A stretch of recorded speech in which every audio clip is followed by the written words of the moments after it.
This is Game 3 between Liquid TLO and KiWiKaKi. TLO and KiWiKaKi have both taken one game. This is the losers bracket, but I assure you, neither of these players are losers. They're just unfortunate in some of their losses. And of course, when you play best of the best, you're gonna have some of those losses. KiWiKaKi is placing the pylon outside his ramp, and he's possibly going to be putting down a forge into a fast expansion or a cannon push. And KiWiKaKi will be playing as the red Protoss on the right hand side, whereas Liquid TLO will be playing as the blue Zerg on the left hand side. The map is Scrap Station, has an unusually long rush distance on the ground, but not so much for the air. So hopefully we will see some airplay, or maybe not. KiWiKaKi is coming inside the base of Liquid TLO as he's trying to bait some of the drones to attack him, because you could always click on a mineral patch and pass right through the drones or SCVs or probes that are attacking you. So it's not always a good idea to attack the probes, drones, or SCVs that is inside your minerals line, even if you can get a full surround. We do see the spawning pool is going down for Liquid TLO along with a forge. Yep, a forge, that's right, ladies and gentlemen. But Liquid TLO will see the forge is coming down for Liquid TLO, so he will expect it coming. There is a pylon already placed at the natural expansion, and Liquid TLO will see this with his Overlord. Very, very nice scouting there for Liquid TLO. And we're going to see more drones being produced at the moment, and this one cannon is coming online.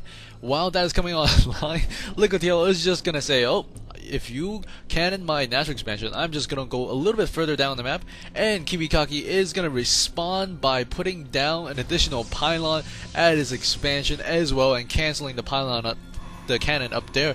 A lot of Zerglings are on the way for Liquid TLO as the first gateway is being warped in behind one pylon. That is two structures on one pylon, not really suggested, but then you really don't have space to put the other pylons. And this hatchery is gonna go up, it looks like, as some Zerglings are running across the map. These two Zerglings are gonna work on this pylon in the back, and two cannons are gonna come up. One thing to note is you should always kill the probe first, because the probe can be annoying, because he can build additional structures as you're trying to kill some structures off. And these two cannons are going to be really, really close. I don't think they're going to finish in time, and it looks like KiWiKaKi will cancel this one and cancel that one as well. He does cancel both of it. The unit's lost tab doesn't show the canceling of the unit, so this is not correct. He has not lost 600 minerals. The hatchery is up, and a Roach Warren is also going down for Liquid TLO as he's able to secure his first natural expansion. Very, very nice play there. And we do see KiWiKaKi has a very nice wall off here with a cannon, and this spacing does allow for units to pass through. Even though it may not look like it, it will allow units to pass through there. And there's a cannon behind a forge, gateway, and the cybercore, one of each building exactly what he needs. And we see a pylon. KiWiKaKi does have a lot of minerals and gas. He can pretty much do anything he wants. Let's see what he selects to do. And there is going to be one stalker being chrono boosted at the moment as the Zerglings are working on the back set of rocks. The income tab showing an advantage for the Zerg player as expected, but the Protoss player, KiWiKaKi, does have an advantage in terms of gas, as he does have two gas geysers. And we see, ooh, a Stargate is coming out. Stargate, very, very fun for Phoenix or Void Rays, but I think at this point he can't really do Phoenix, because Phoenix is not that viable at this point, because he can't really support it and also get a ground army at the same time. Army count at 24 versus 36, a huge advantage for Liquid TLO as he has about 50% more army size than his opponent. And this Stalker not being able to kill anything. Very, very intense micro there from Liquid TLO, keeping all those Zerglings alive, moving them back, recharging their HP, and probably going again. This Overlord is coming over to the base of KiWiKaKi as Metabolic Boost has recently begun for Liquid TLO in his base, and there's a lot of drones being built, and the first Void Ray is being chrono boosted. Alright, Void Rays. Void Rays did receive a nerf at patch 1.12. It is a little bit weaker when it's fully charged. It was not as effective against Queens even. So Queens, Spore Crawlers, and other thingies can kill it relatively easily if it's not fully charged. And even if it is fully charged, it will still have problems. This Stalker probably come over here to take some shots, and he will do just that. Army size right now at 29 versus 39, still advantage to Liquid TLO. Liquid TLO keeping all of his units alive. He has not lost any units so far in the units lost tab. The APM showing both these players are not really microing all that much, because it's usually in the hundreds, but then this is still relatively early in the game. And the first unit does go down for Liquid TLO as he's getting more and more roaches. I am not complaining these people have low APM, just saying it is not, they're not spamming at the moment, they're thinking. Their noodles are boiling in their brains. Although I don't think your brain should boil. And there is a Void Ray coming over, and the Queen is going to start shooting at it. Void Ray and Queen and Void Ray and Queen. Who will die first? And the Spore Crawler will come online, so even if the Queen were to die, I believe the Spore Crawler will be able to take down the Void Ray if he does not move it back. Additional gateways are coming online, and this Void Ray should probably move back. Move back, man. Move back. Move back. Do it. No, 7 HP. He does survive with 7 HP. And there is going to be another Queen on the way. A Queen just sprung, and the Queen does take down the Void Ray with the first shot. Now the Void Ray is fighting this Queen, so a Spore Crawler is the way to go. Spore Colony was from Starcraft 1. I do apologize for saying that. Ooh, very, very close battle there. Queen almost killing off the stuff over there. And there is one cannon over here, and only 2 roaches working on the back destructible rocks, not wasting the Zerglings on the precious destructible rocks. And we do see another gateway, another 2 gateways coming online, being turned into warp gates at the moment.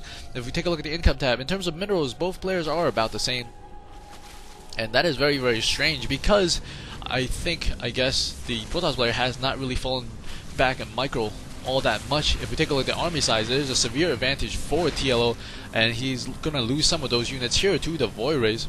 I don't know if KiWiKaKi can press his advantage with the Void Rays, because Liquid TLO has already shown his Queens and Spore Crawlers are sufficient to deal with them, and as he's macroing up, he is getting more and more drones and some Hydralisks, which is exactly what he would need against these Void Rays. And the Void Rays, I believe, also received a movement speed nerf, so they're not as quick as they used to be, I think.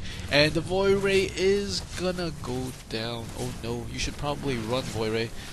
And he's not gonna give up, and that is not that great, because Zerg units can heal, and we do see the plus Overlord speed and Overseer speed is being upgraded, and the Nexus is going down at the natural expansion for KiWiKaKi at the moment. And KiWiKaKi is trying to run this Void Ray away. He will be able to get away, and slightly on the orange, because shield completely depleted.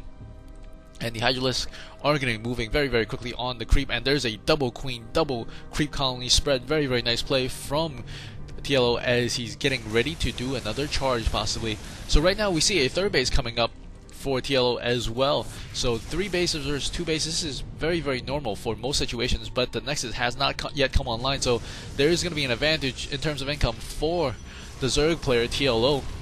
And he's also getting the melee attack as well as the groove spines, which will give the Hydralisk +1 range, which will allow them to be on equal footing as the Stalker, because normally the Hydralisks are a little bit shorter in terms of shooting range versus the Stalker. And this warrior should be careful. He's at 30, he's at 1 HP. Oh, he goes down. That is not very good. 59 versus 69 advantage for TLO, as TLO, he shot his own rocks. I did not expect that at all. I don't know if that was a misclick or he wanted to take that down. I don't think he's in a firm position to move out into the center of the map, especially against all this creep and all these units. Glitter Reconstitution is being researched as he's getting some roaches as well. Roaches, Zerglings, Hydralisks, very, very well mixed of units. Almost too perfect for TLO at this point, I think. And there's gonna be an Overlord flying to scout, and there's still 1 pylon over here. And Creep Colony is spreading the creep very, very quickly at double the speed. 65 versus 86 at the moment, almost about 33 or so % ahead for TLO, as TLO does have a nice army of Hydralisk, Zerglings, a huge army of Zerglings actually, 38 Zerglings and 3 Queens. He's going to have to be able to inject non-stop right now. He's an absolute macro production machine, as some of these Overlords are going to come over here, and I think he took down his own pylon, and these Stalkers are going to come outside. Army size at 75 to 86, a little bit closer for the gap as he warped in some more Stalkers. I believe he has multiple gateways in his base, and yeah, he's making 2 more gateways. He does have 3 right now. He's going to be having 5 relatively soon, and I don't think he's going to make any more Stargate units, as that was not very successful. He does have a lot of relatively fully charged sentries, and that should be able to prevent his opponent from getting a nice surround, as the Overseer is going to come in here, possibly do a contaminate. We'll keep an eye on that in a bit. A robotics facility is currently being built. We will be hard-pressed to see what he's going to do with it. I think he is at a severe disadvantage, and the +1 weapon is going to be researching at the forge, but the Overseer can come over and contaminate it anytime he wants. Army size at 88 versus 108. The advantage is being kept by TLO, and if we take a look at the income tab, he does also have an income advantage, and the Overseer comes in and contaminates the forge. Very, very nice there. The forge makes a huge difference, especially for Protoss, Zerg, against Zerg because the Zerglings do die to 2 hits instead of 3 from those Zealots. A large army massing along with a couple of infestors, very very nice units, and a couple of more overseers are morphed in because he has so much resources, so much more than his opponent, and he also has about the same income now as his opponent. KiWiKaKi is making more probes than he has, and there's a large army gathering outside. Army size of 103 to 121, and he's going to push out here with some additional warp-in units, and these overseer might come in and contaminate again. The forge is not yet complete. It's only about 30% complete, and he's going to come in here with an observer to kill some of the creep off, and we do see the overseer coming in to contaminate. Once again, 3 of them just using 1 contaminate. The forge is stuck as that contaminated thing is on it, and very very nice force fields, but some of the Zerglings do get through, and another doubly force fields. That, I think that is a panic worth of force fields, as I don't think you really need that many force fields over there. A couple of Zerglings do sneak through, and once again these are very good force fields that he's placing down now, but I think it might be a little too late as the Roach's Zergling and Hydralisk army completely swarm with the fungal growth perfectly placed by Liquid TLO. I think this might be it, but KiWiKaKi is still trying. His forge did get contaminated. Once again, he is in a world of hurt right now. Army size 58 to 121, but KiWiKaKi's not giving up. Never give up. He is going to charge in here with a couple of stalkers and try to pick off some roaches, but the roaches are very very close, and they do have Hydralisk Buddy to help them. Another contaminate goes off, and he will not be able to finish that +1 weapons ever. And if he can fungal growth on these probes, he can get an immense number of kills on those investors.